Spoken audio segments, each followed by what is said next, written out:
Le Seigneur m'a donné ce message pour introduire le premier dimanche de ces 10 prochaines années. Vous devez manifester votre force et vous faire un nom. Manifeste ta force et fais-toi un nom. Jésus a dit, depuis le temps de Jean-Baptiste jusqu'à aujourd'hui, le royaume est forcé. Ce sont des violents qui s'en emparent. Cela veut dire que c'est la Bible qui dit, manifeste ta brutalité, manifeste ta violence et impose-toi. Fais-toi un nom. Parce que ce n'est pas facile de faire un nom. C'est facile que ça la combo. C'est pourquoi il y a des gens qui prennent le gris-gris parce qu'ils veulent avoir un nom. Fais-toi un nom. Regarde quelqu'un, dis-lui, fais-toi un nom. Ce n'est plus une affaire de Dieu. Depuis que Dieu t'a appelé, la Bible déclare, personne ne peut venir au Fils si le Père ne l'a pas attiré. Si tu es venu à Dieu par Jésus, c'est la preuve que c'est Dieu lui-même qui t'a appelé. Parce que personne ne peut venir à Jésus si le Père lui-même ne l'a pas appelé. Dieu t'a déjà appelé. Dieu t'a déjà appelé. Il connaît ta vie. Il t'a donné même une nouvelle nature. Dieu sait ce qu'il fait. Et il le fait bien. Donnez-moi un bon amen. Dieu sait ce qu'il fait. Et il le fait excessivement bien. Fais-toi un nom. Manifeste ta force et fais-toi un nom. Tu dois manifester ta force. Quelqu'un a dit, si tu veux avoir ce que tu n'as jamais eu, tu dois faire ce que tu n'as jamais fait. Je dois répéter. Si tu veux avoir ce que tu n'as jamais eu, tu es obligé de faire ce que tu n'as jamais fait. Dis à quelqu'un, à partir de cette année, tu dois faire ce que tu n'as jamais fait. Oh, dis-le bien. Tu dois faire ce que tu n'as jamais fait. Tu dois faire. Tu ne peux pas continuer à faire les mêmes choses et t'attendre à un changement. Si tu continues à faire les mêmes choses, tu auras toujours les mêmes résultats. Si tu veux des résultats différents, alors fais des choses différemment. Alléluia. Parce qu'il y a des gens qui veulent le changement, mais qui continuent à répéter les mêmes choses. À partir de cette année, nous allons faire différemment. Oh, nous allons faire différemment. N'aie pas peur. N'aie pas peur de l'inconnu. Alléluia. Les autres disent que je préfère un démon que je connais que l'ange que je ne connais pas. Alléluia. Parce que les gens ont peur de l'inconnu. Du coup, ils restent avec leurs démons. Et pourtant, dans l'incognito, il y a l'ange qui t'attend. Quitte ces démons-là. Quitte ce comportement-là.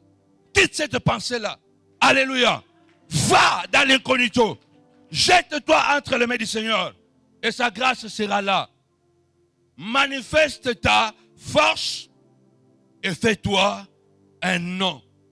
Je suis en train de dire ici que le vrai problème ne réside pas dans ce que nous ignorons. Mais le vrai problème réside dans ce que nous connaissons, mais que nous ignorons. Le problème, ce n'est pas connaître. Le problème, je dis ici, ce n'est pas connaître. Ce que tu ne connais pas, ce n'est pas un problème. Mais le vrai problème, c'est ignorer ce que tu connais. La volonté d'ignorer ce que nous connaissons nous conduit au désastre. La Bible dit, celui qui sème le vent, moissonne la tempête. Et tu sèmes le vent, qu'est-ce que tu vas moissonner? Alléluia. Ce que tu connais, quand tu l'ignores, c'est le désastre qui vient. Le Seigneur t'a dit ce matin, pendant les 10 prochaines années, fais ce que tu n'as jamais fait. Vis comme tu n'as jamais vécu. Vois comme tu n'as jamais vu. Marche comme tu n'as jamais marché. Habille-toi comme tu n'étais jamais habillé. Parle comme tu n'as jamais parlé. Fais ce que tu n'as jamais fait. Oh, je parle à quelqu'un. Dieu parle beaucoup à la montagne de la prière. Il donne des directives. Mais le peuple connaît ce qu'il doit faire. Mais sauf qu'il ignore. Dans Matthieu chapitre 7, avant que je revienne à mon texte, la Bible nous parle de ces deux personnes, l'insensé et le sage. Les deux écoutent la même parole. Ils écoutent le même prédicateur. Mais quand ils vont construire, l'autre construit sur le sable. Et l'autre construit sur les roches. Vous comprenez ça? Le problème de celui l'insensé qui construit sur le sable, ce n'est pas que parce qu'il ne connaît pas. Il connaît comment construire, mais il ignore. Il ignore volontairement de construire sur la parole, sur l'obéissance. Et puisque, lorsque les conséquences viendront, ça va toucher les bons et les mauvais. Parce que quand la pluie tombe, quand les vents soufflent, quand les torrents s'abattent, ça touche tout le monde. Et la maison de celui qui a construit sur la pierre, et la maison de celui qui a construit sur le sable. Mais le résultat, c'est quoi? Celui qui a délibérément ignoré d'obéir à ce qu'il connaît, sa maison va s'effondrer. Le problème, ce n'est pas d'accumuler des connaissances. Parce qu'en réalité, c'est la pratique de l'obéissance qui rend nos fondations solides. Je vais répéter. La pratique de l'obéissance, c'est ce qui rend nos fondations solides. Si tu obéis, tu seras solide. Ah mon Dieu. Alléluia. Si tu obéis à la parole, tu seras solide. Les vents vont souffler. La tempête va venir. Les torrents vont s'abattre. Mais ta vie se restera debout. La maison restera debout. Le mariage restera debout. Parce que tu as bâti sur l'obéissance. Confie-toi à l'Éternel de tout ton cœur. Reconnais-le dans toutes tes voies. Et l'Éternel aplanira tes sentiers. Ne sois point sage à tes propres yeux, mais crains l'Éternel et détourne-toi de mal, ça sera la santé. Toi, tu ne veux pas te détourner de mal, tu veux la santé. Non. Tu auras la santé si tu crains Dieu et si tu refuses le mal. C'est là où Dieu garantit la santé. Ça veut dire que nous entrons dans une décennie où nous devons contrôler réellement notre marche avec le Seigneur. Avec Dieu, nous ferons des exploits. C'est l'année des exploits. C'est la décennie de percée. Alléluia. Votre bénédiction est liée à votre nom.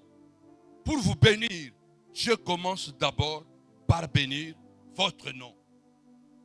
Il est important, je vais aller déjà un peu calmement, de comprendre le pouvoir des noms.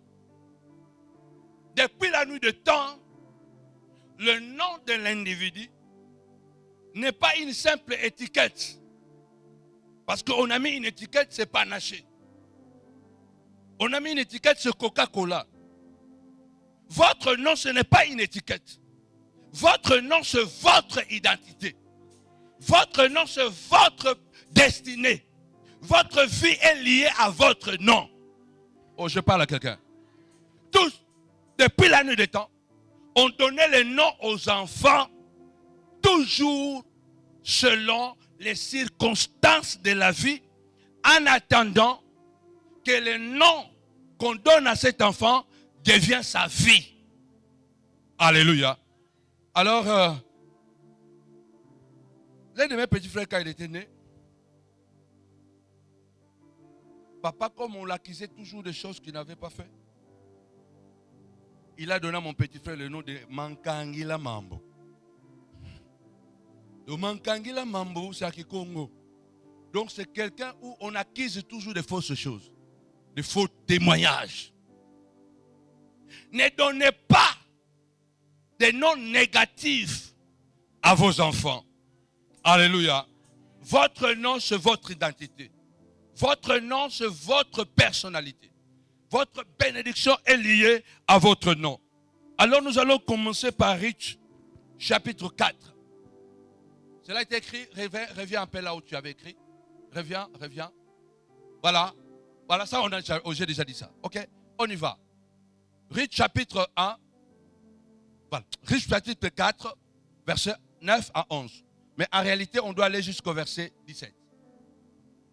Tout le peuple qui était à la porte et les anciens dirent, nous en sommes témoins, que l'Éternel rende la femme qui entre dans ta maison semblable à Rachel et à Léa, qui toutes les deux ont bâti la maison d'Israël. Waouh! 2 femmes seulement ont accouché ce peuple qui trouble le monde. Je lève ma main droite. Le problème, ce n'est pas la quantité, c'est la qualité que Dieu a mis en toi. Tu peux accoucher des choses, accoucher des enfants qui vont marquer en bien l'histoire de ce monde. D'ailleurs, c'est la continuité de ta vie, au nom de Jésus. Maintenant, les anciens, après avoir dit ça à Boaz, et ils regardent maintenant à Ruth. Ils l'ont dit, on va lire ensemble. Manifeste ta force dans Ephrata.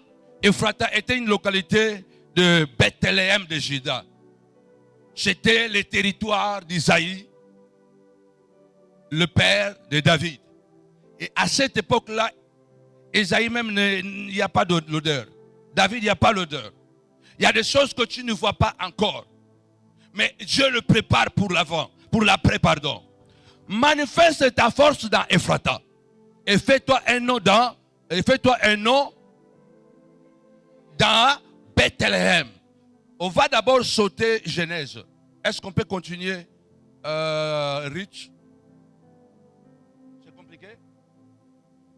Bon, donnez le micro à l'une des actrices parce qu'on ne l'avait pas donné comme ça. On va d'abord continuer. On va d'abord enlever ça. Mettez c'est ma Genèse. Laissez c'est ma Genèse. Ok, on peut laisser comme ça. Je voudrais continuer la lecture. Quelqu'un est déjà là? Ruth chapitre 4. Vous êtes là? Ah, vous n'avez pas pris. Ruth chapitre 4. Nous allons lire jusqu'au verset 17. Il est important de pouvoir vraiment, je vais quand même aujourd'hui aller un peu doucement. Je suis là. Bon, est-ce que je peux lire? Amen. Boaz, non, verset, on est déjà au verset combien? On doit lire verset 12. Alors, verset 11. Tous les peuples qui étaient à la porte et les anciens dirent, nous sommes témoins que l'Éternel rende la femme qui entre dans ta maison semblable à Rachel et à Léa, qui toutes les deux ont bâti la maison d'Israël. Et la phrase la plus forte ici, il y en a beaucoup ici dans ces souhaits, dans ces textes, il dit manifeste ta force dans Ephrata et fais-toi un nom dans Bethléem. Verset 12. Puisse la postérité que l'Éternel te donnera par cette jeune femme rendre ta maison semblable à la maison de Péré qui fut enfantée à Juda par Tamar. Verset 13. Boaz prit Ruth, qui devait sa femme, et il alla vers elle.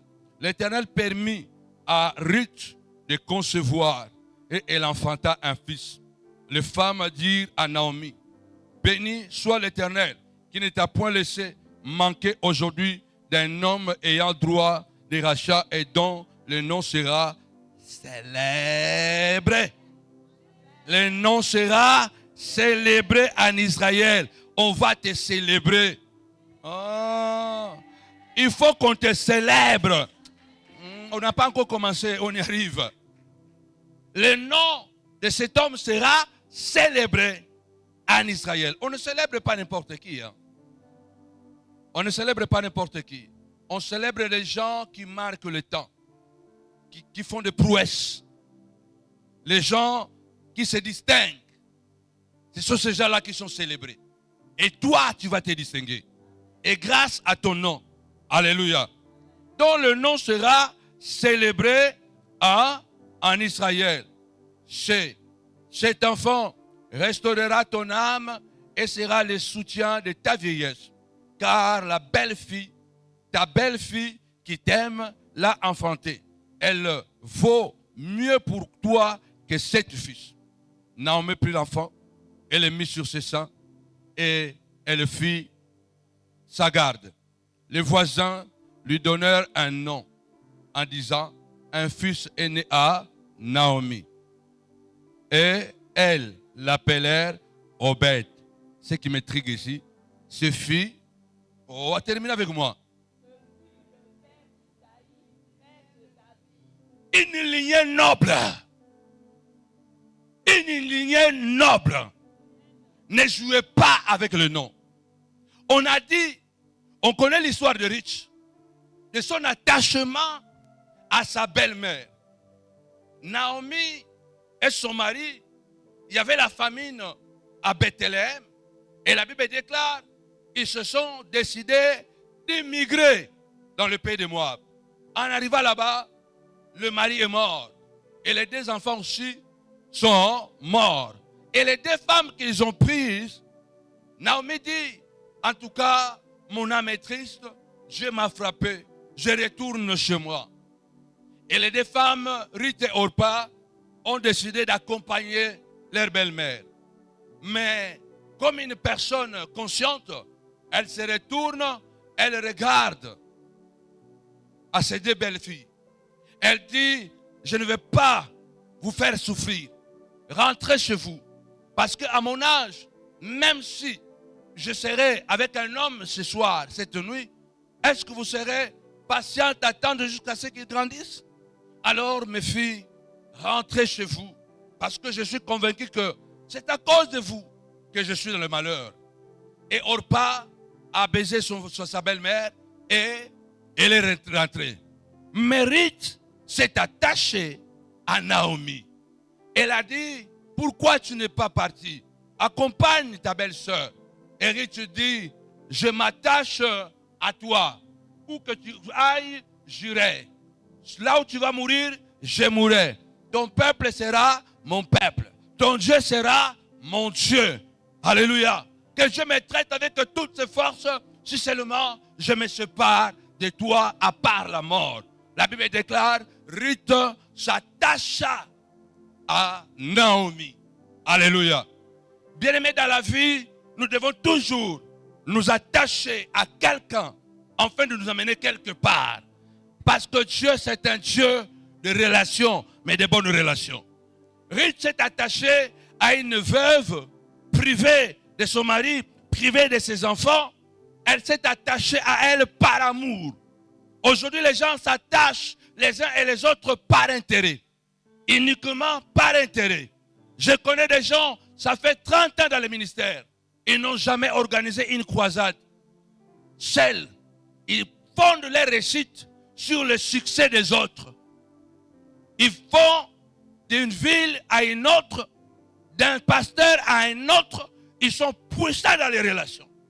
Mais cette femme Ruth s'attache à une femme faible. Et quand ils arrivent à Bethléem, quelle vision cette fille.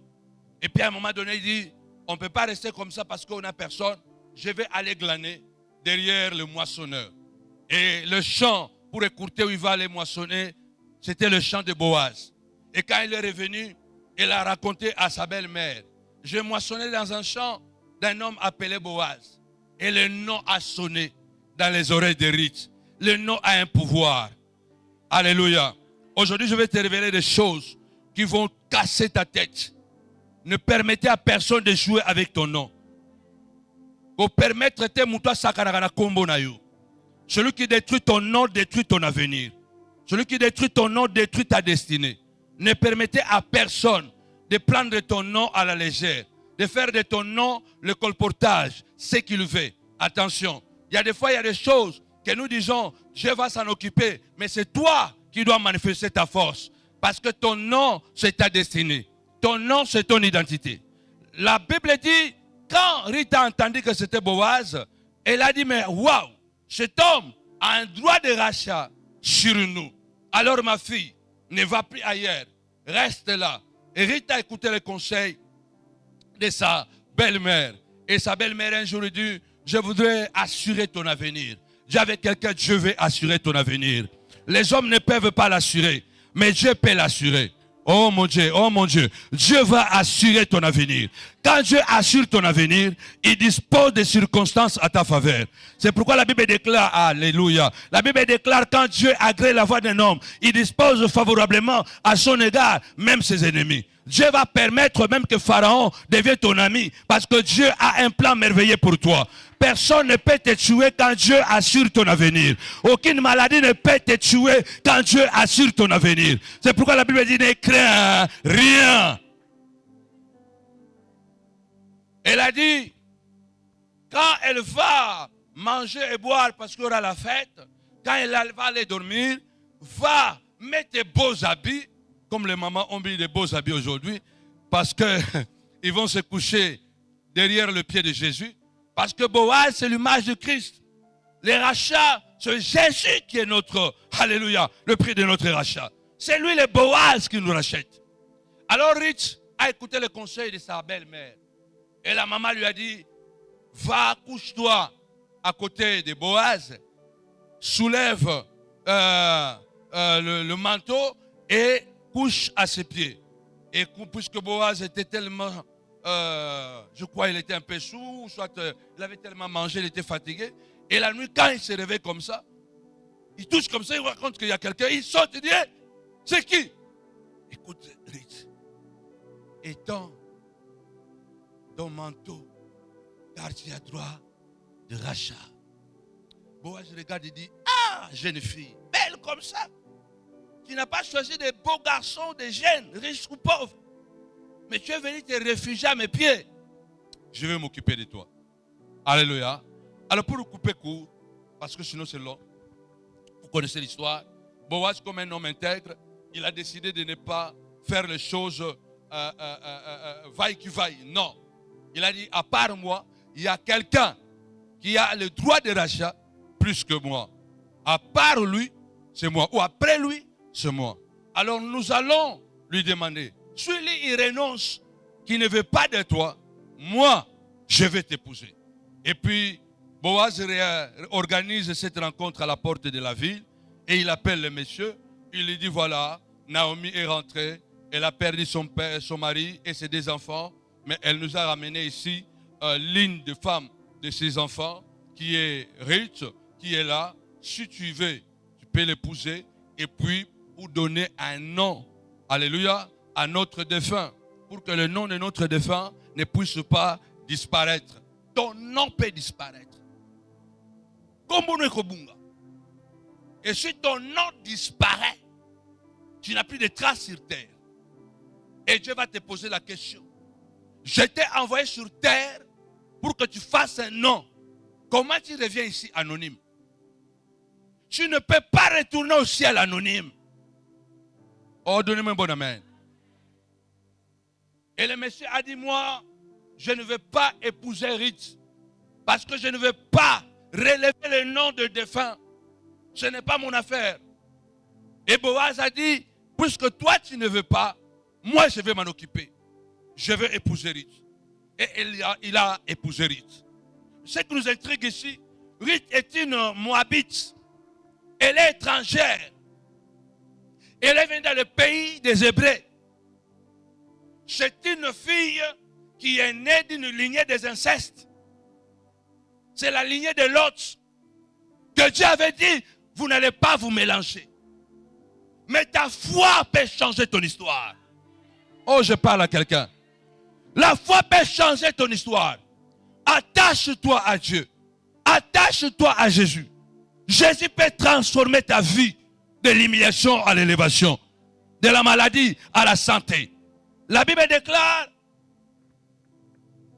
lorsque Boaz accepte d'épouser Ruth, et les anciens d'Israël qui étaient à la porte ont dit à Boaz, ils ont formulé ce souhait.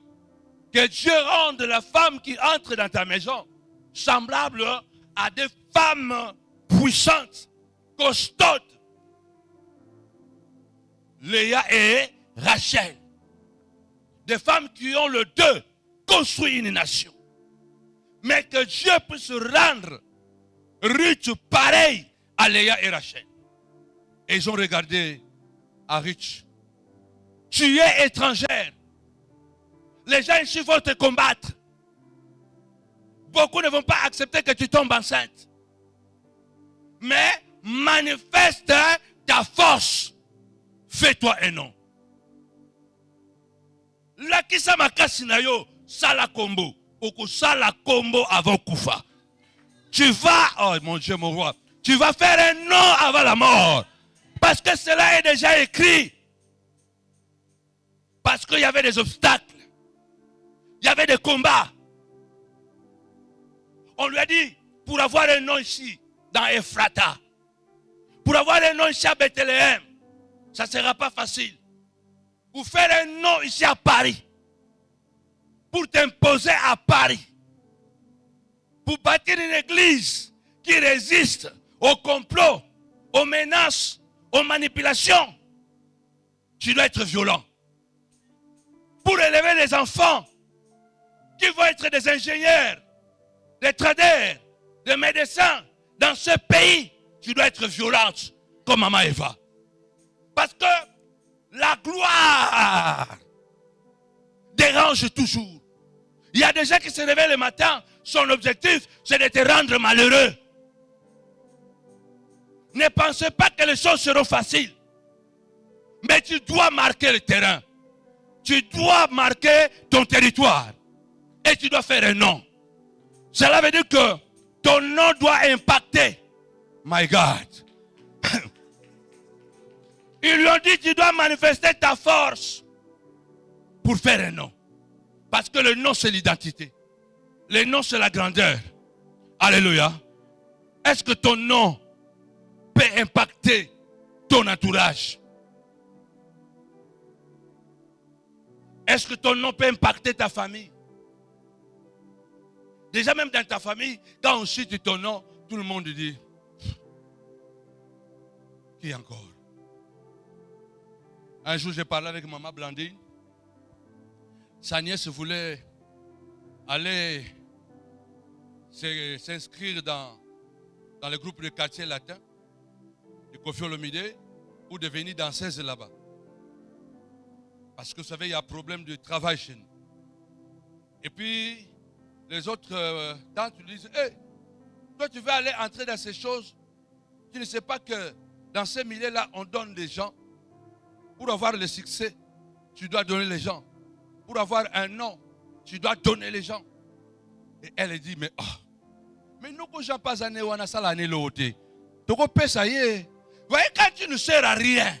Donc la fille dit, mais l'oncle déjà est ici, il est chômeur, il ne fait rien, il fait que manger, il ne produit rien. On peut lui donner dans la magie, et puis nous on progresse. Quand tu ne sers à rien, quand ton nom ne pèse pas, même les petits démons vont jouer avec toi. Oh, je parle à quelqu'un. Il faut que ton nom pèse. Il faut que ton nom soit cavode. Il faut que ton nom puisse faire peur aux gens. Alléluia. Je vais vous montrer ici. Il faut même que dans le monde de la sorcellerie, il faut que ton nom soit connu là-bas. Oh, je parle à quelqu'un. Le monde de la sorcellerie connaît le nom de Pansu. Connaît le nom de Pansu.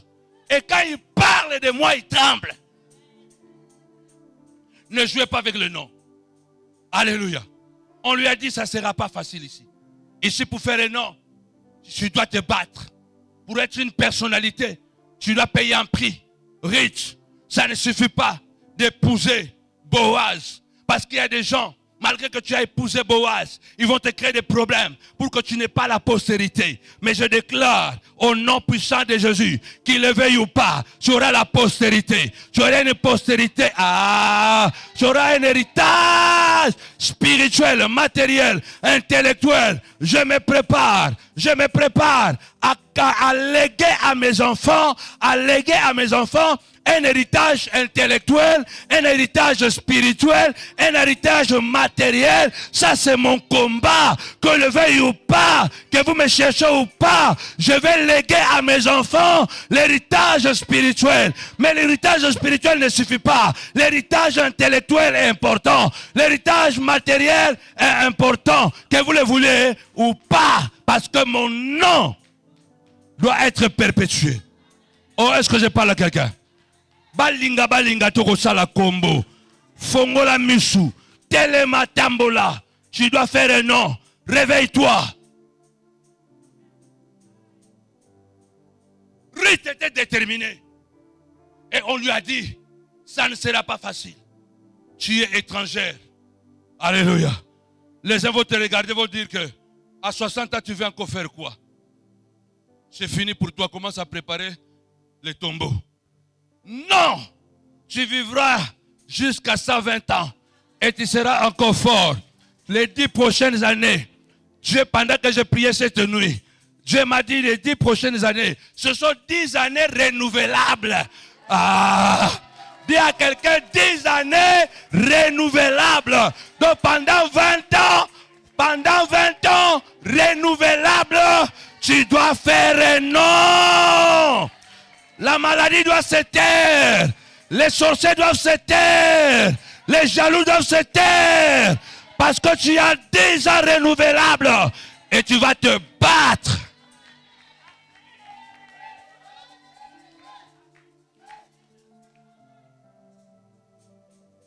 Tu dois te battre pour te hisser à la grandeur. Et dans le monde, on le fait avec la magie. Nous, le Père a déjà sacrifié Jésus. Jésus est déjà mort. Il a donné son sang. Alléluia. Il te donne un nom puissant. La Bible dit, Dieu permit à Ruth d'accoucher. C'est Dieu qui a permis. Beaucoup de gens dans Ephrata, beaucoup de gens à Bethléem faisaient des incantations. Cette femme, elle est venue ici. Elle va nous arracher la gloire. Cette femme, elle est venue ici. Elle va accoucher qui? Non, elle ne doit pas accoucher. Bien aimé, la Bible déclare que 1000 tombent à ton côté, 10 000 à ta droite. Tu ne seras pas atteint. Il est écrit quand Dieu ouvre, personne ne peut fermer. Il dit, j'ai ouvert devant toi une porte que personne ne peut fermer. Quand Dieu ouvre, personne ne peut fermer. Dieu a permis que tu entres en 2025, l'horizon 2035. Comme Dieu avait permis à Ruth d'accoucher, Dieu permet que tu puisses avoir un impact terrible dans les années à venir. Oh, je parle à quelqu'un.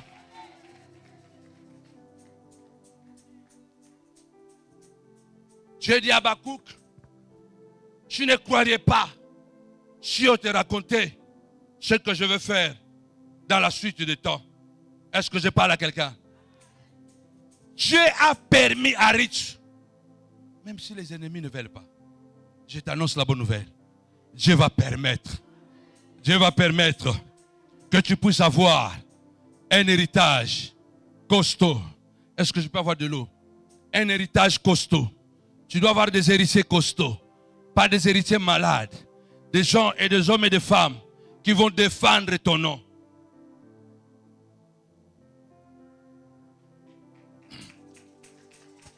La Bible dit, Ruth ne va pas accoucher n'importe qui. Elle va accoucher Obed, qui est le père d'Isaïe, le père de David. Quelle lignée? Une étrangère, une méprisée, celle qu'on ne voulait pas voir, celle qu'on ne voulait pas entendre, celle qu'on ne voulait pas voir au sommet. Mais Dieu l'a voulu. Parce que Ruth a fait ce qu'elle n'avait jamais fait. Elle n'avait jamais quitté Moab. Elle n'avait jamais quitté son père. Elle n'avait jamais quitté sa mère. Elle n'avait jamais quitté son territoire. Mais Ruth avait décidé de faire quelque chose qu'elle n'avait jamais fait. Parce qu'elle devait faire un nom. Je déclare à quelqu'un, à partir de cette année, fais ce que tu n'as jamais fait. Si tu veux avoir ce que tu n'as jamais eu, fais ce que tu n'as jamais fait. La gloire de Dieu sera manifeste. La Bible déclare, Ruth est entrée dans l'histoire.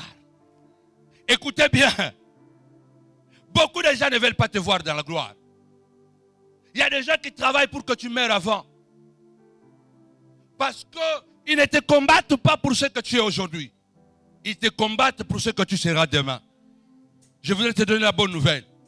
L'étrangère, celle qui vient de la lignée de l'inceste de Lot, elle est devenue l'ancêtre de Jésus-Christ. Mon Dieu. Alléluia. On appelle Jésus le fils de David. Or, David est le petit-fils de Ruth. Jésus-Christ est le petit-fils de riche, celle qui est venue de loin.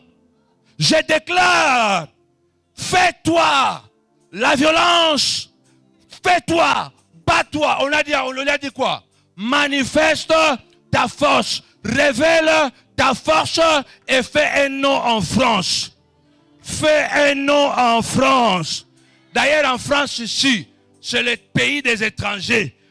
Beaucoup de gens qui ont le succès en France, ils sont d'origine étrangère. Tu es dans un bon pays où les étrangers ont émergé. Sarkozy n'est pas français, mais il est devenu président de la République. Je suis en train de dire à quelqu'un, bats-toi, bats-toi, ne sois pas faible, ne sois pas faible, ne regarde pas le présent, regarde l'avenir et travaille. Tes enfants seront au sommet. Ta vie sera au sommet. Je déclare, tes yeux verront. Alléluia. Parce que Jésus est mort pour toi. La Bible dit, dans Genèse chapitre 12, 1, 3. Dieu dit à Abraham, je rendrai ton nom. Oh, est-ce que vous êtes avec moi? Je rendrai ton nom. C'est grâce à ton nom que tu seras béni. C'est grâce à ton nom que tu seras respecté. On est où? Reviens. Attends, pourquoi tu cours comme ça, cher? J'ai dit à Abraham, je rendrai ton nom grand. Je dis ici, c'est grâce à ton nom que tu seras béni, respecté, honoré. Ton nom, c'est ton identité. Dieu, quand il appelle quelqu'un, la première des choses qu'il fait, il bénit son nom. Il dit, je rendrai ton nom grand. Dis à quelqu'un, Dieu a déjà rendu ton nom grand. C'est à toi de le manifester. C'est à toi de croire. C'est à toi de travailler. Papa, c'est à toi de travailler. Parce que Dieu a déjà travaillé. Et à la croix, il a dit, tout est accompli. C'est ton nom. Dieu rendra ton nom grand. C'est grâce à ton nom que tu seras respecté, honoré. Il y a des noms, quand tu l'entends, tu trembles. Quand les gens entendent ton nom, ils sont tellement à l'aise. Non. Il faut que même les gens qui ne t'aiment pas là, même quand il est en train de manger, quand il attend seulement, Samuel le pense, il perd l'appétit. Il perd l'appétit. Il faut que ton nom dérange. Il faut que ton nom dérange. Là où ils sont assis, les sorciers, quand ils attendent, Carnel Mabilama, c'est quoi qu'on est là? Il y a des noms qui font peur. Il y a des noms, quand tu l'entends, ça fait peur. Nyoka. Comme on est assis là. On dit seulement, serpent. Tu vas voir maman Ornella comment elle va sauter. Tu vas voir comment maman elle va sauter. Parce qu'on a seulement cité un nom. Oh, est-ce que je parle à quelqu'un? Disons seulement serpent. Tu vas voir ici papa Freddy. Parce que le nom de serpent fait peur. Je lève ma main droite. Ton nom fera peur à tes ennemis. Ton nom va te précéder. Avant que tu arrives, ton nom est arrivé. Les chemins s'ouvrent. Les portes s'ouvrent. Ton nom va paniquer tes adversaires. Oh, c'est la bouche de Dieu qui parle.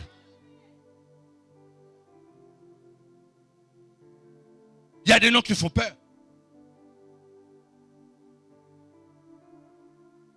Papa Naré, il y a des noms qui font peur. Voyons, on est assis comme ça. Hé, lion! On se dit, hé, il y a un lion! Tu vas voir que même s'il n'y a pas la porte ici, les gens vont monter ici. Parce que le nom de lion, c'est un nom violent. C'est un nom qui fait peur. Parce qu'un lion dévore. Mais si on nous dit ici, oh, il y a une souris. Wapi. Il y a une gazelle, elle est où? Parce que même la gazelle, on peut l'attraper. Mais tu ne peux pas attraper n'importe comment le serpent. Tu ne peux pas attraper. Je déclare au nom puissant de Jésus-Christ, à partir de cette année, les 10 prochaines années, ton nom sera comme un serpent de rein. Quand on citera ton nom, les gens seront paniqués. Parce qu'ils penseront que tu as un venin. Mais tu es seulement rempli de la grandeur, de la gloire. Oh, est-ce que je parle à quelqu'un? Les gens vont t'honorer à cause de ton nom. Les gens peuvent te mépriser à cause de ton nom. Tous les enfants de Hitler se cachent. Même les enfants qu'il a eu là hors mariage. Il y en a, je crois. Mais ils se cachent, ils ont changé le nom. Parce que si tu dis, oh, moi je suis le fils de Hitler, on te récupère. Parce que ce sont les noms qui ont créé beaucoup de dégâts. Mais les enfants de Churchill sont en vogue. Si un enfant de Che Guevara atterrit en France, toutes les portes sont ouvertes. Même Macron va les recevoir. Parce que son père a laissé un nom. Oh mon Dieu, mon roi. Oh mon Dieu, mon roi. Son père a laissé un nom. Avant de continuer, ne jouez pas avec le nom. Nous sommes là à cause des noms. Il ne nous a pas laissé quoi que ce soit. Il nous a laissé d'abord son nom. Nous sommes ici à cause de son nom. Il a dit à mon nom. Alléluia. À son nom, nous allons chasser les démons. À son nom, nous allons guérir les malades. À son nom, nous allons acheter des maisons. À son nom, nous allons gagner des batailles. Le nom est plus important que toute autre chose. Ne néglige pas ton nom. Ne permets à personne de salir ton nom. Si tu as la possibilité de l'attaquer, attaque-le en justice. Parce que ton nom, c'est l'avenir de tes enfants. C'est ta destinée. Personne n'a le droit de salir ton nom. À partir de cette année et les 10 prochaines années, celui qui va salir ton nom, tu entres d'abord en secret. Tu l'envoies retour à l'expéditeur. Elle t'aberra. Et puis quand tu as la possibilité de l'amener en justice, tu dois l'amener en justice afin de laver ton nom.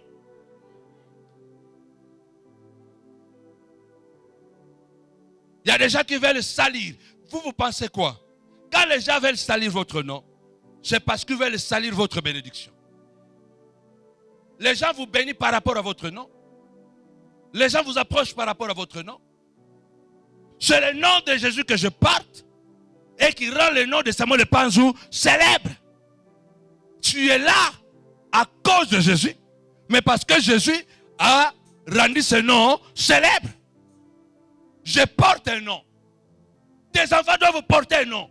Et ce nom doit être un nom respectable.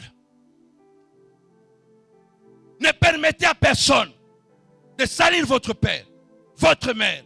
Je parle de vrai père. Votre mère. De salir votre identité. Si les mages se sont déplacés de l'Orient pour venir jusqu'à Bethléem parce qu'ils avaient vu une étoile. Il nous a donné un nom. Nous mangeons à cause de ce nom. Nous sommes guéris à cause de ce nom. Alléluia. Ne jouez pas avec le pouvoir du nom. Au nom de Jésus, les démons sortent.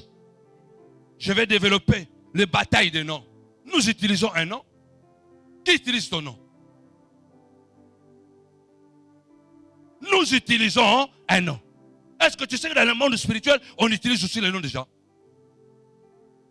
Pose la question à celui qui est à côté de toi. Qui utilise ton nom?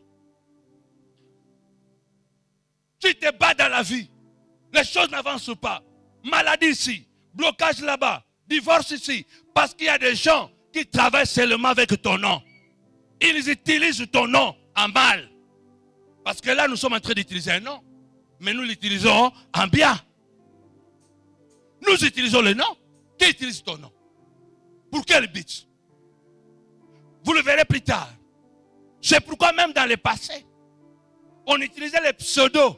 Ça ne commence pas sur Internet. Dans le passé, si tu es un étranger, je ne peux pas te donner mon nom. Parce que si je te donne mon nom, je te donne mon identité. Je te donne ma destinée. On ne donnait pas le nom à n'importe qui. Les pseudos là, ça ne commence pas sur Internet.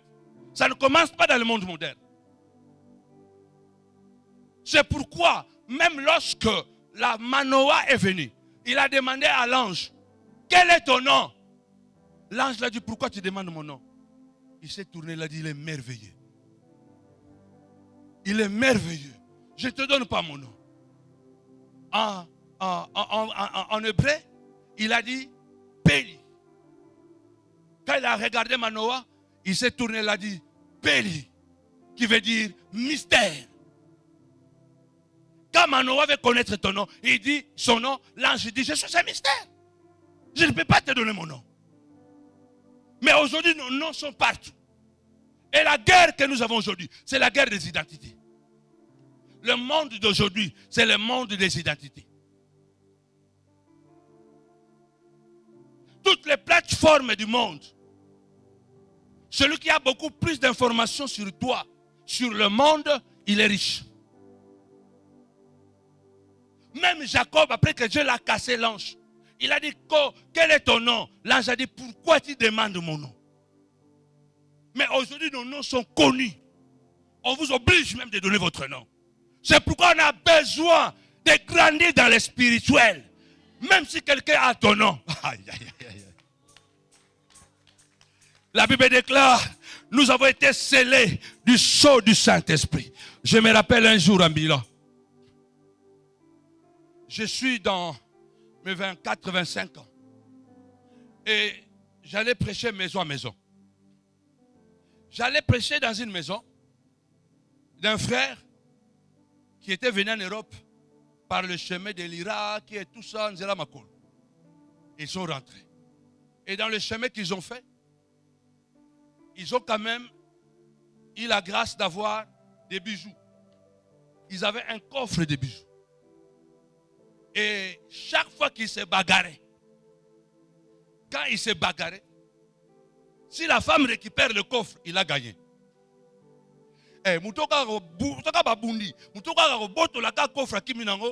Non, bitumbesili. Si quelqu'un, l'homme récupère seulement le coffre, la femme dit pardon, reviens à la maison. Et ils étaient des musulmans. Mais la femme voulait vraiment devenir chrétienne.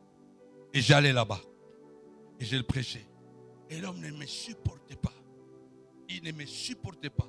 Et dans cette passion de prêcher l'évangile, j'y allais quand même. Et je parlais à la femme. Je prêchais. La Bible dit prêche l'évangile en toutes circonstances, favorables ou pas. Je prêchais. Et un jour, ils étaient à la maison. Ils m'ont appelé. La femme m'a appelé et dit, non, mon mari veut confesser. Il faut venir. Je pars là-bas. Il me sort son tapis. Il me sort 2-3 trucs. Et il me dit, tu sais que chaque fois que tu venais ici à la maison, sur ton front, il y a une lumière qui ressemble à une flamme. Et ça m'embêtait beaucoup. C'est pourquoi j'étais tout le temps fâché contre toi. Parce que tu as une flamme sur ton front. Et chaque fois que tu partais, parce que moi j'invoque les démons. Et chaque fois que tu venais, que tu partais, je n'arrivais plus à invoquer mes djinns. Voilà pourquoi j'étais toujours en colère. Je voulais dire à quelqu'un, marche dans la parole. Crains Dieu. Il a dit, je rendrai ton nom grand, mais manifeste ta force. Marche dans la sanctification. Pendant que tu marches comme ça, tu ne sais pas dans le monde spirituel, qu'est-ce que les gens voient. Il y a des gens, on utilise leur nom, mais ton nom, on ne peut pas utiliser. Parce que la Bible déclare, il fait de ses serviteurs des flammes de feu. Alléluia. Tu ne peux pas utiliser mon nom dans la sorcellerie. Parce que dès que tu prends mon nom, c'est le feu que tu prends. Tu ne peux pas prendre le feu. Qui utilise ton nom? Qui utilise le nom de tes enfants? Vous ignorez ça? Vous voyez que 99% de problèmes aux gens. Et ça, quand on a combo nabino.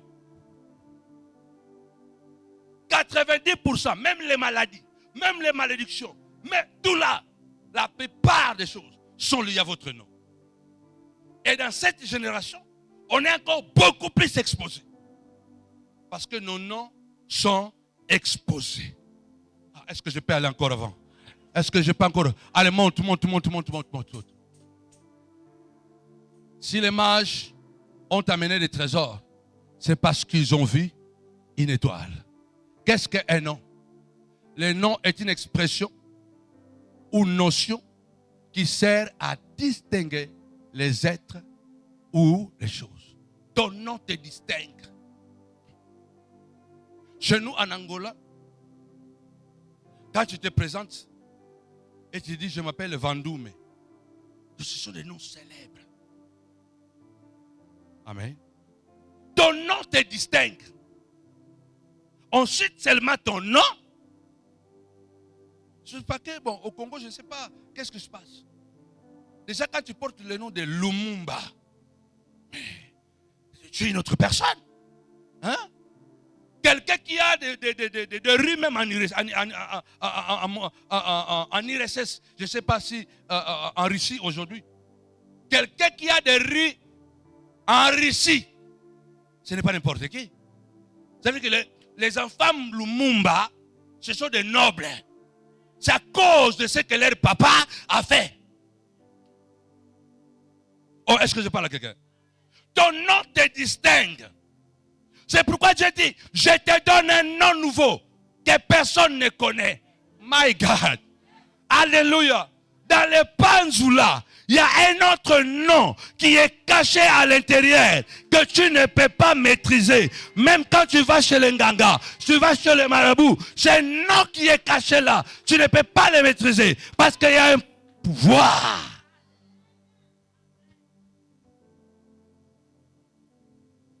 Ton nom te distingue. Ton nom te rend différent. Alléluia. Votre nom vous distingue. Votre nom vous catégorise. Il y a des noms, quand on entend ça, on comprend directement, non, ça c'est un Africain. Alléluia. Makubila Kwangu. Ça n'existe pas en France. Dès qu'on entend Mabilama, on connaît déjà que ça, c'est un nom. Ça, ce n'est pas de chez nous. Les noms peuvent être catégorisés. Est-ce que je parle à quelqu'un? Alléluia. Les noms peuvent être catégorisés. Mais quand on entend Chovia, ou Chevaux, ou François Hollande, vous comprenez, non? Hein? Grégoire Toussaint. Vous comprenez que ça, c'est le nom d'ici. Les noms peuvent être catégorisés. C'est pourquoi quand Dieu nous appelle, la première des choses, il dit, je change ton nom. Je rate ton nom puissant. Je rate ton nom grand. Même quand j'arrive comme Mabilama en France, le nom Mabilama s'impose. Oh, je parle à quelqu'un. Alléluia. Le nom Mabilama se pose. Le nom Panzou s'impose. Parce que même la terre de la France reconnaît le nom. Vous ignorez cette réalité spirituelle. Même les arbres, quand tu passes, ils savent comment tu t'appelles. Quand tu marches, la terre sait que tu es Eliane. La terre a une bouche, a des oreilles. Quand tu marches comme ça là, quand tu marches, même les esprits méchants disent, Eliane est à la gare de Noisy-le-Grand. On donne les infos. Je vous dis la vérité. Hein. Regarde quand Jésus parle au figuier. Dans la version, je crois, d'Arbi, dans la version du second, dit que Jésus s'adressa à l'arbre. Mais dans la version d'Arbi, dit que Jésus répondit à l'arbre. Ça veut dire qu'on ne peut pas répondre à quelqu'un qui ne nous a rien dit. C'est que l'arbre a parlé à Jésus. Je lève ma main droite. Manifeste ta force. Et fais-toi un nom. En France, il y a un territoire à conquérir. Il y a un territoire à conquérir. Partout fleura la plante de tes pieds. L'endroit te sera accordé. L'endroit te sera donné. Que ton nom s'impose. Quand Jésus marchait, les démons criaient. Qu'y a-t-il entre toi et nous, Jésus? Quand tu marches en tant que Tadale, même si les démons de territoire de la France ne veulent pas que tu puisses avoir quelque chose, mais ils entendent que Tadale c'est un prince. Tadale doit régner. Tadale doit prospérer. Tadale doit... Ah, je parle à quelqu'un. Il faut que ton nom fasse des effets.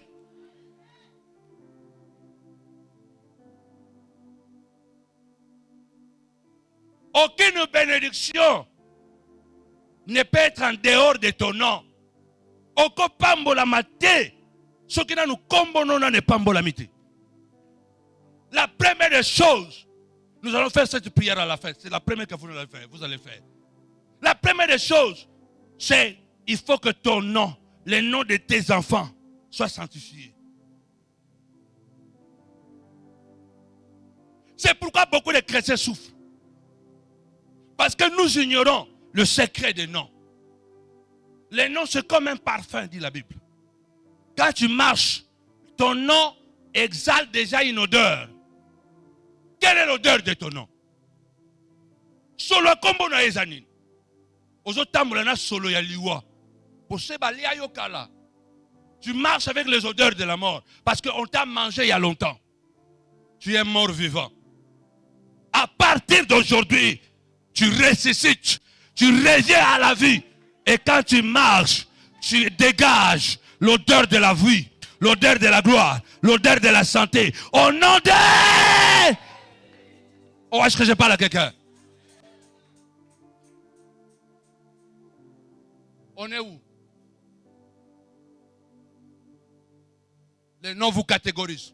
Votre nom vous identifie. Il n'y a rien de ce que vous avez qui ne soit pas lié à votre nom. Même ton mariage. Tout est lié à votre nom. Parce que Dieu donne une importance capitale au nom. Alors je vais courir. Rien de ce que vous avez qui ne soit lié à votre nom. Il y a une relation intime entre le nom et la personne nommée. Réputation. La race pauvre. Oh. Répétez ça avec moi. Ce n'est pas moi qui dis ça. 1, 2, 3.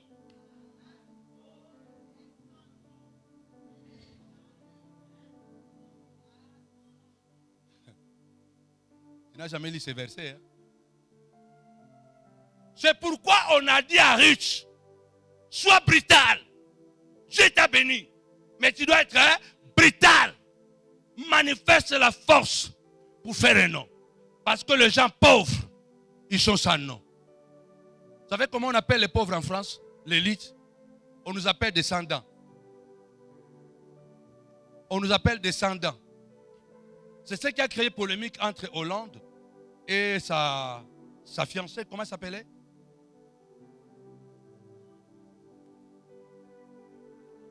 Hein? Valérie.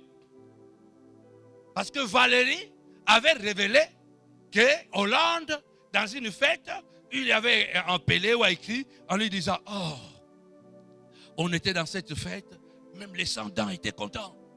Maintenant, Hollande est de gauche. Et ils sont censés protéger les pauvres. Et Valérie a dit que regarde les gens qui pensent que vous pensez qu'ils protègent les pauvres, mais ils se moquent de vous. Parce qu'en réalité, Hollande ne peut pas prononcer ces noms-là, les descendants. C'est une expression méprisante. C'est pourquoi il n'a pas brigué le deuxième mandat.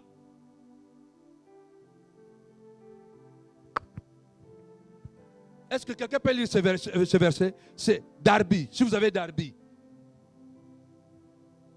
Écoutez. Vous avez déjà enlevé ça? Ok.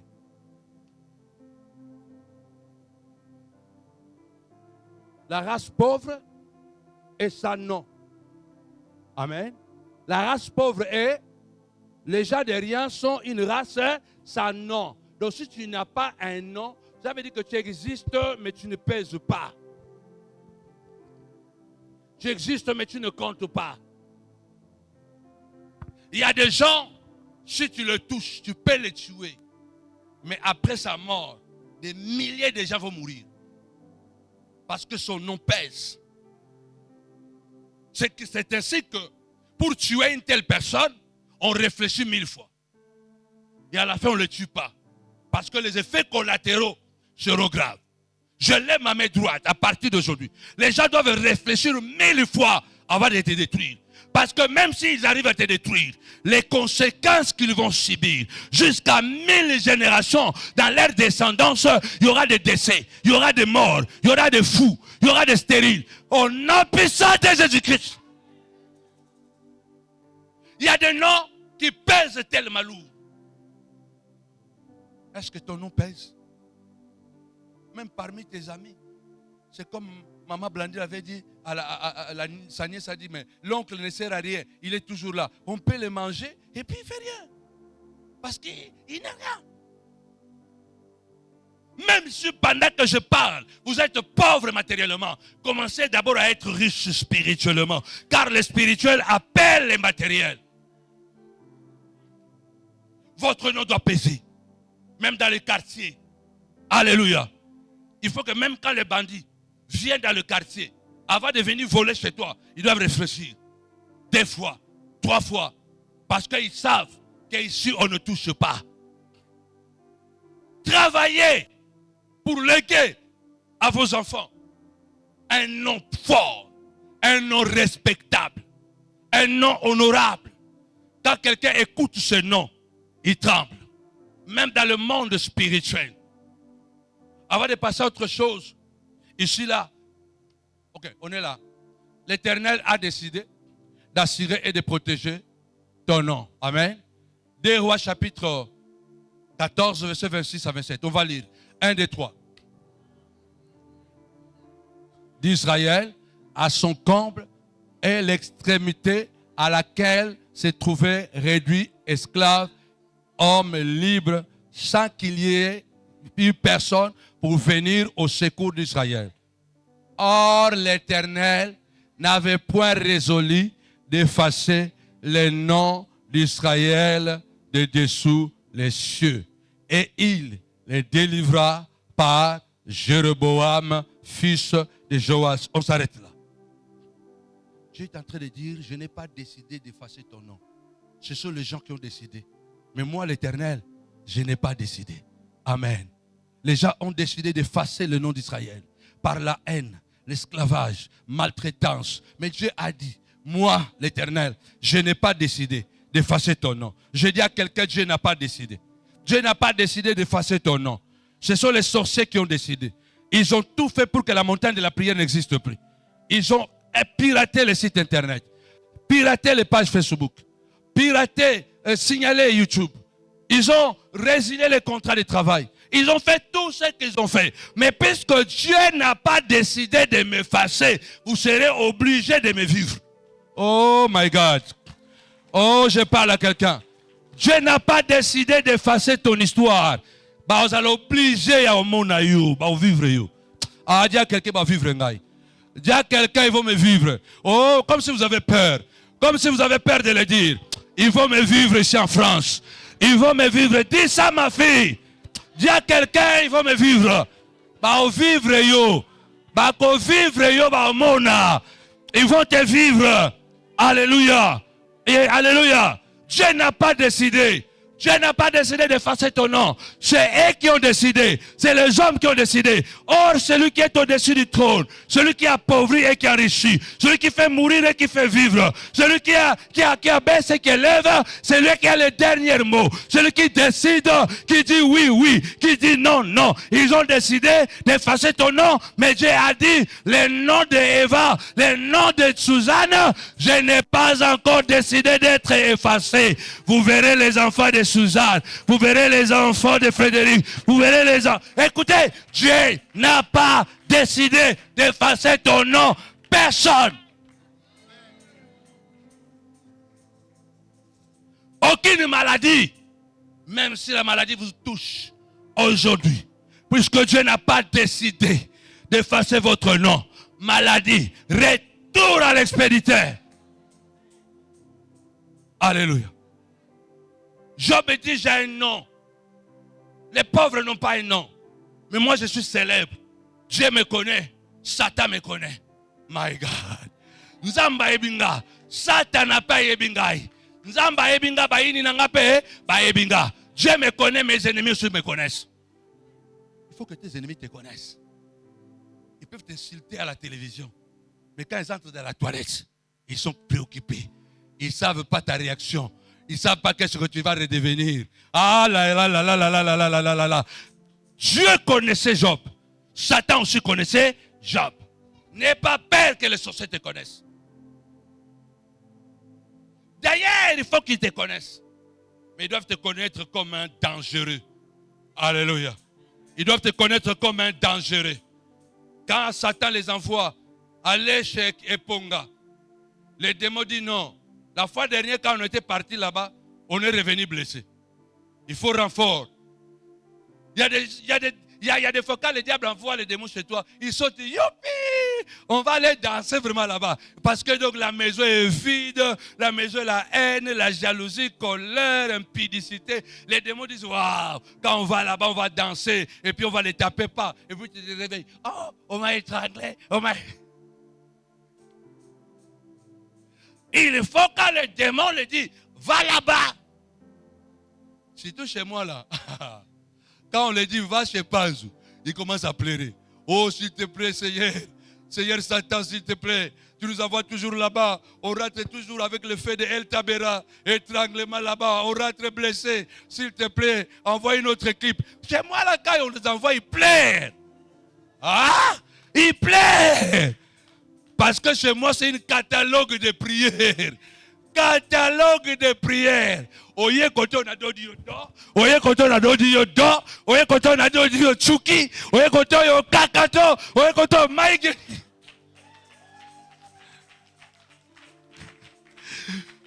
Avec Jésus, avec Jésus.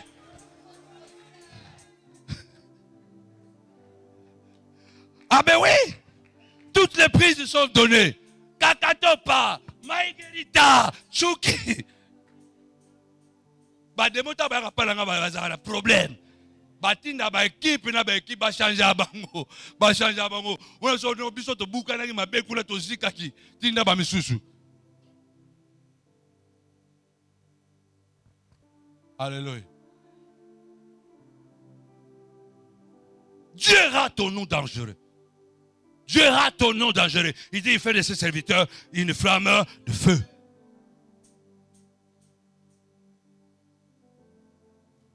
L'Éternel a décidé d'assurer, de protéger ton nom. Amen. David dit, psaume 41, verset 6. Mes ennemis disent méchamment de moi. Quand, est-ce qu'on peut lire ça? Quand mourra, quand périra, kombo yo boko dundango, boko lia, ezikisibino, bosanziango, kombo panzu ekobunga te. Le nom de Panzu ne va pas disparaître. Vous allez manger avec le nom de Panzu. Vous allez dormir avec le nom de Panzu. Je serai votre cauchemar. Je serai votre cauchemar. Oh, dis à quelqu'un, je serai votre cauchemar. Dis dans les vies, je serai votre cauchemar. Oh, je parle à quelqu'un. Il y a des gens qui souhaitent que ton nom disparaisse. Ils veulent que ton nom ne soit plus cité. Alléluia. Jamais on citera votre nom. Même l'oncle sorcier là, tu seras son cauchemar. Il a mangé beaucoup de neveux. Il a mangé beaucoup de nièces. Mais toi, tu seras son cauchemar. Tu seras son cauchemar. Chaque fois qu'il entendra ton nom, il va trembler. Il va se cacher parce que ton nom a été prononcé. Quand on prononce le nom de Jésus, les démons font quoi? Sortent! On prononce seulement le nom. Exode 27. C'est pourquoi, dans le 3e commandement, j'ai dit, tu ne prendras pas mon nom en vain. Écoutez bien, je suis en train de citer. Il y a 10 commandements. Premier commandement, écoute Israël, je suis l'Éternel ton Dieu qui t'a fait sortir du pays de l'Égypte. Tu n'auras pas d'autre Dieu en face de moi. Deuxième commandement, tu ne te feras pas des images taillées, des représentations, des photos. Alléluia. Des choses qui sont en haut dans les cieux. Donc tu ne pourras pas dessiner les anges pour les adorer. Des choses qui sont en bas sur la terre. Les animaux, les arbres.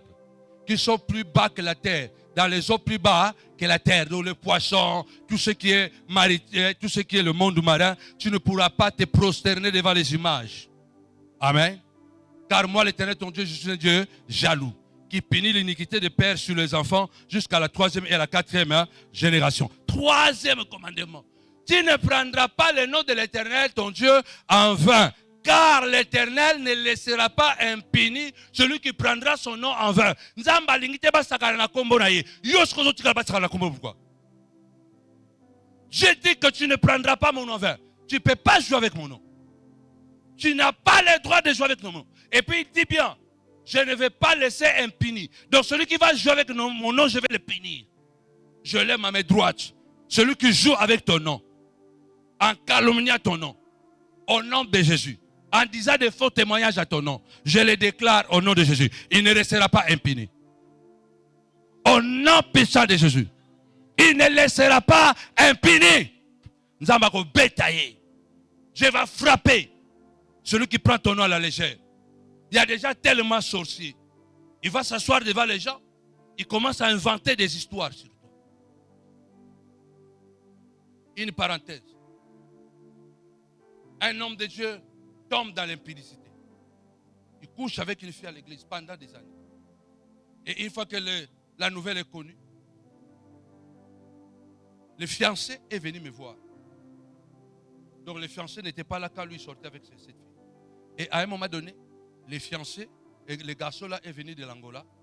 Et puis, il a aimé la fille. Et la fille lui a raconté des histoires que non, moi je sortais avec l'homme de Dieu et tout ça. Il y a des garçons.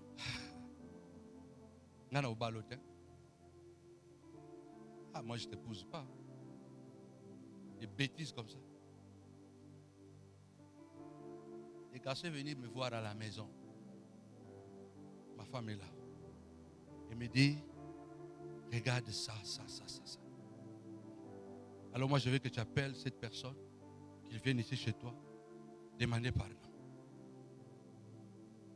Sinon, je vais faire un trouble à l'église. Parce que je vais épouser cette fille. J'ai dit, il y a des gens qui sont vraiment des bêtes, quoi. Tu t'étais, tu épouses la fille et puis tu te casses. Tu changes le pays. Je pars voir la personne. J'arrive, je lui parle, il tombe à mes pieds, il pleure. Je lui pose ma main et puis je prie, je dis, on va combattre ensemble. Mais viens à la maison, le couple va venir là-bas. Il est venu les jours là, les jours J. Le frère est venu avec sa future femme, donc sa fiancée. Et puis lui aussi, il est venu. On s'est assis. Dans mon salon. On s'est assis. Et puis, il y a des filles courageuses. L'homme qui va t'épouser là. Je dis, oui, quand on sortait là, hé, ça me le pense. Moi? On va arriver là-bas comment? Ah! Nkele. Nausée. Et puis, quand je sortais, j'ai écouté. Vous n'avez pas honte. Demande pardon et tout ça. Ils demandent pardon. Je prie pour eux. Puis, ils s'en vont. Ils me disent même de le suspendre publiquement. Je refuse. Parce que je vois la carrière. La Bible dit l'amour couvre une multitude de péchés. Il y a des gens quand ils veulent te salir, te nuire, ils deviennent des scénaristes. 17 ans ou 16 ans, 17 ans plus tard. J'ai vu seulement les gens s'éloignent de moi. Beaucoup de serviteurs s'éloignent. Les jeunes pasteurs que nous avons formés ne veulent plus me voir. Voilà, bon, moi je suis quelqu'un aussi qui ne court pas derrière les gens. Si je t'appelle une fois, tu ne réponds pas, je fais ma route. Non. 17 ans, 16 ans plus tard, ici à Paris, l'un de nos enfants là est venu ici à Paris quand on était à Vitry. Il me dit, mais l'histoire là, papa était comment? J'ai dit, mais c'est l'histoire du passé. Et tout ça, c'était vers 2003, 2004.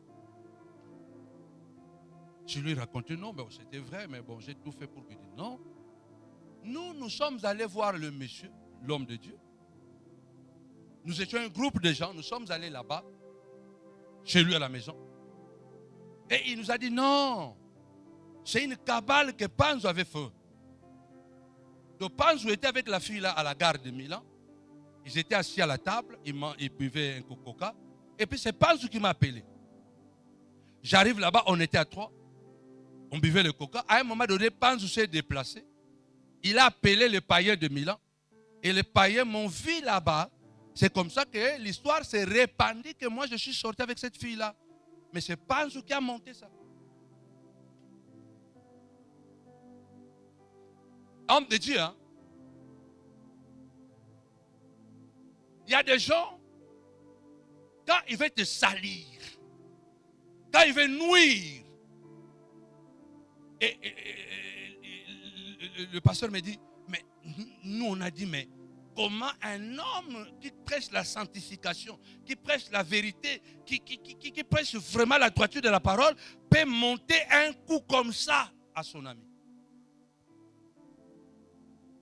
Il y a des gens, quand ils veulent te salir, ils vont monter des histoires. Mais si Dieu n'a pas décidé d'effacer ton nom, tu ne sais pas combien de bénédictions t'ont été interdites. Combien de choses que tu devais avoir, que tu n'as pas eu.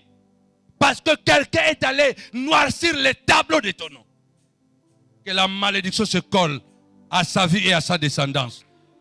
Parce que Dieu a dit, tu ne prendras pas le nom de l'Éternel en vain, car l'Éternel ne laissera pas impuni celui qui prendra son nom en vain.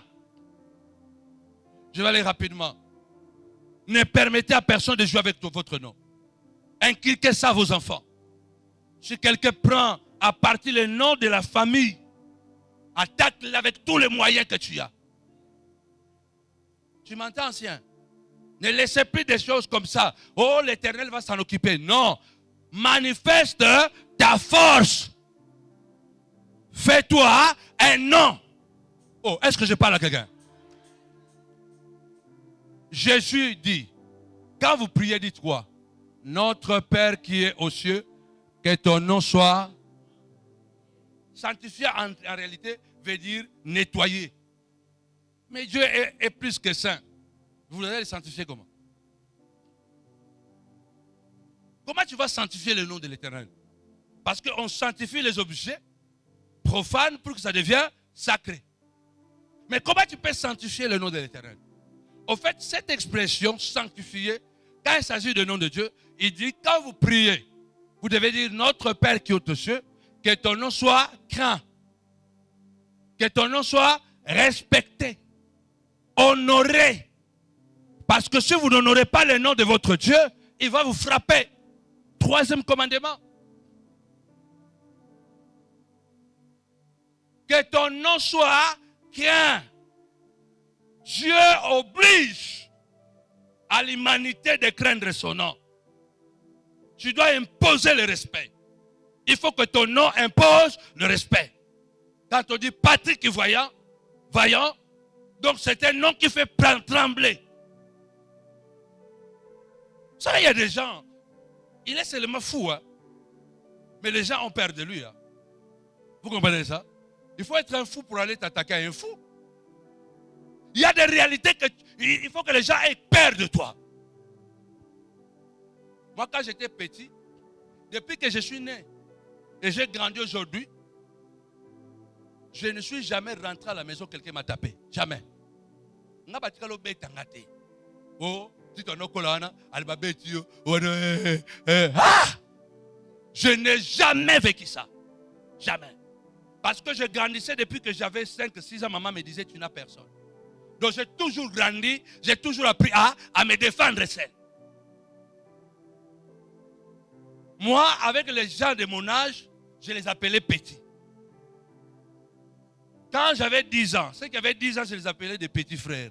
Moi, mes amis étaient 18 ans, 20 ans, mais j'ai 10 ans. C'est avec les garçons de 10 ans que je me bagarrais.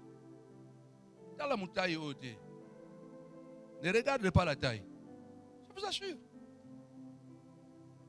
Et quand quelqu'un qui m'a agressé il est plus grand que moi. Je ne laisse pas le combat. Même si on dit que nous avons pendant demi-journée, vous aurez des pierres sur votre maison. Donc,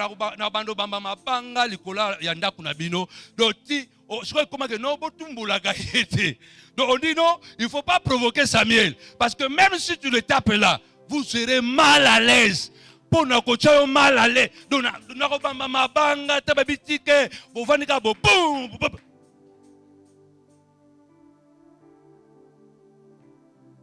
acclame le Seigneur et dit.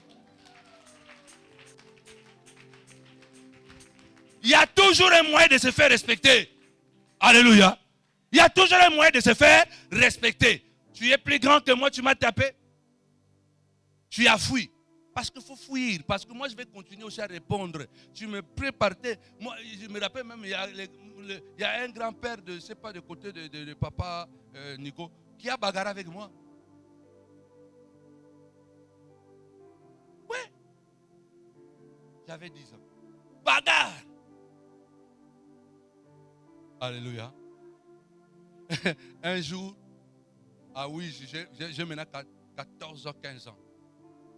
Et puis, on habitait dans la maison d'un oncle qui était paix à leurs âmes parce qu'ils ne sont plus de ce monde. La cousine de ma mère, j'habitais chez elle avec son mari, il avait beaucoup d'argent.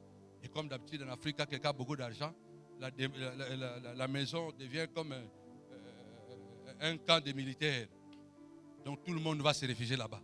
On était là-bas, je crois, une quinzaine de personnes. Et quand vous vivez chez les hommes riches, vous devez travailler. Il y a toujours un pinet à démonter, il y a toujours une voiture à laver, il y a toujours une maison à aller construire, donc il y a toujours quelque chose à faire. Un jour comme ça, j'étais en train de laver, je ne sais pas, comme j'étais toujours têtu, je ne sais pas qu'est-ce que j'avais fait. Et puis parmi les gens qui étaient là-bas, il n'y avait que des karatékas aussi.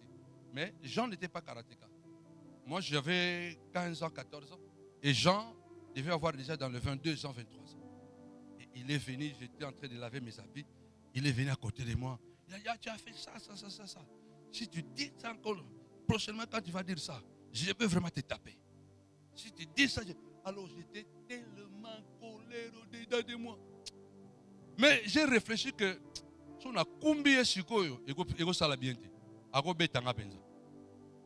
J'ai dit, si maintenant là j'engage, il peut me taper.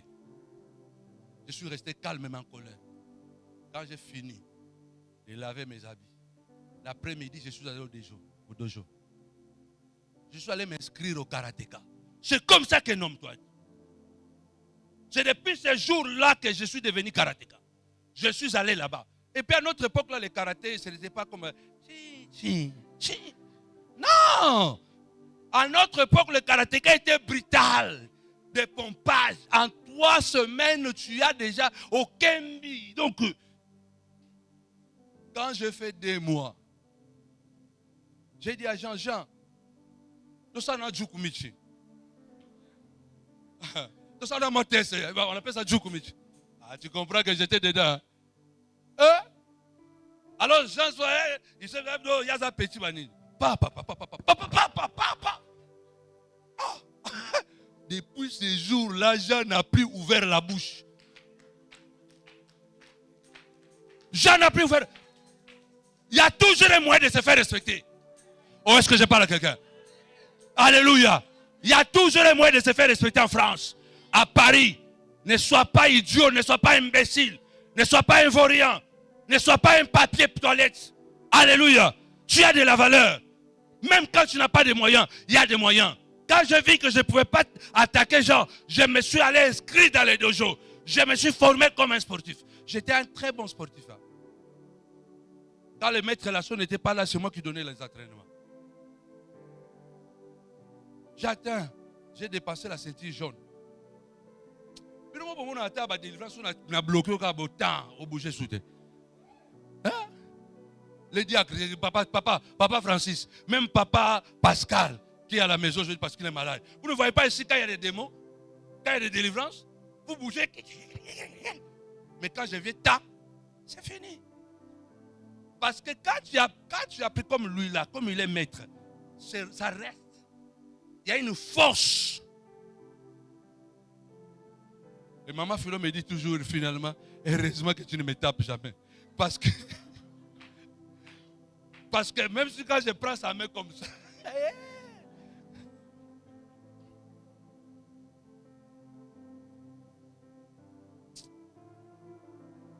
à partir de cette année, les 10 prochaines années, les gens doivent craindre ton nom. Quand ils parlent de ton nom, ils savent que ça ne sera pas sans conséquence. Ils doivent savoir que non, il y aura des conséquences. Quand il a parlé ton nom quelque part, la nuit, il ne va pas dormir. On va les taper. On va les cogner. On va... Il a dit ils étaient très nombreux. Très peu nombreux. Ils allaient d'un pays à un autre. Mais il ne permet à personne de les maltraiter. Il a châtié des rois à cause de son peuple. Dieu va taper.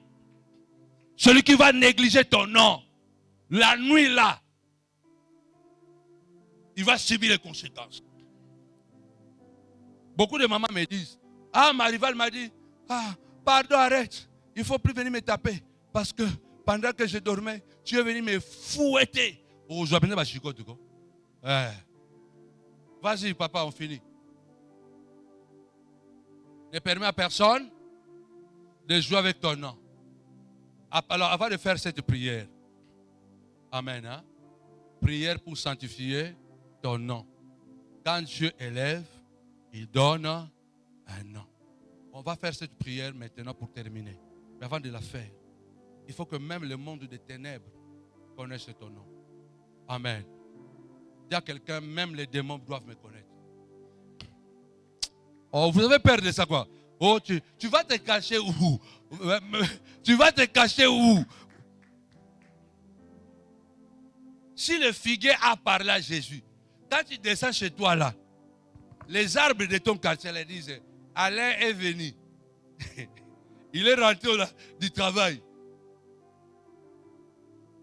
Un jour,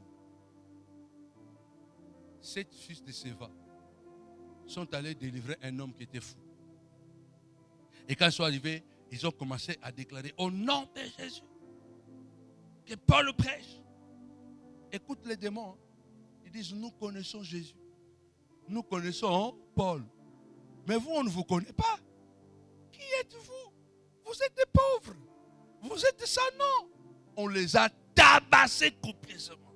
Quand tu n'as pas un nom, les gens vont te taper la nuit. Ils vont te taper les jours. Parce que tu n'as pas un nom. Mais les démons disent, nous connaissons Jésus. Jésus est connu même en enfer là-bas. Il faut que même les sorciers de ta famille doivent connaître ton impact. Oh, je parlais à quelqu'un.